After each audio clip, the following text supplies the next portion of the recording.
Vikki Smith, Executive Director of Education and Standards at the Education Training Foundation. Vikki, can we talk about why is workforce development within FE and skills key to societal and economic growth? It's really important. I'd say it's vital for our economic success. We need to have well-trained individuals to enter the workplace. So that's your individual learner's perspective. But equally, we need our teachers and our trainers and our educators to also invest in their continuing professional development so that they are able to engage with the learners in a way that really connects with them and ensures that their learning experience is going to be as fruitful as possible, so that we get the outcomes that we need so that we can improve economic well-being. Can we also talk about high quality teaching and why is that integral to strategic transformation for the sector's workforce and learners? How do we develop our workforce?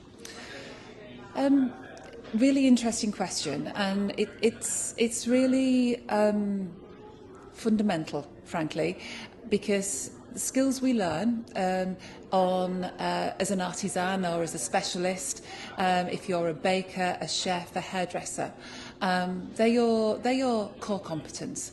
But actually the skills that you need to transmit and transfer your learning are another set of skills entirely. So not only do you need initial training to help you step into that role of a teacher and a trainer, you need to keep on top of your game. So to ensure that the learning is able to keep abreast of technology, and whether that's in terms of how teaching is changing, or whether it's in terms of the kit that you're using as an engineer, a manufacturer, etc. So we have to continuously evolve ourselves. So investing our learning, really embody that ethos of learning, and actually that will be then contagious for our learners as well. Yeah, definitely. And there's two sort of things there, isn't there? One for people brand new into the sector to be able to keep that dual professionalism, but those that have been an educator for a long time, how do we encourage that dual professionalism and keeping up to date and be able to be really key for learners for the future? And that's the very challenge that ETF tries to address. Actually, we need our CPD to be spot on, frankly. We need it to hit in terms of relevance, but also hit in terms of the modalities that we're using. So how are we actually embodying good teaching and learning in our CPD, and what does that look like? Because actually we need to lead by example, I think, and help others see what good teaching looks like today, but also with half an eye on tomorrow.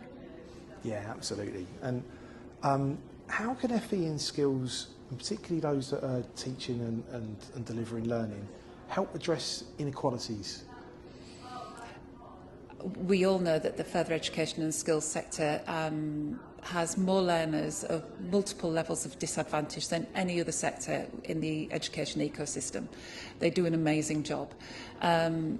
This is probably going to grow in terms of the learners that they work with. We hear that there are growing numbers of special educational need requirements, neurodiversity. We've also got retraining and reskilling because the job market is changing so much.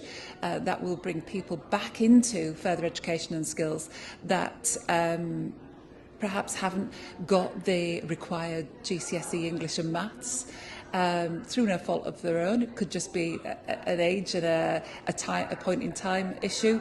So actually we need to be able to ensure that our teaching and learning approach caters to every single one of those learners and is mindful of all of the lived experience that people are bringing, and some of that will really be enabling, and some of it could actually hold them back, and we have to help them find a way forward and enter back into that education and training space so that we can then help them to become economically active and fulfil their role in society as well.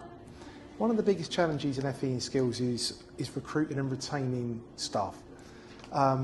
You deal with leaders and educators all the time. Any tips for anyone who's looking to retain or equip their staff to be able to deliver the needs, because it's a growing need. There's this pay gap, there's the whole area of recruitment full stop. Any tips for anyone?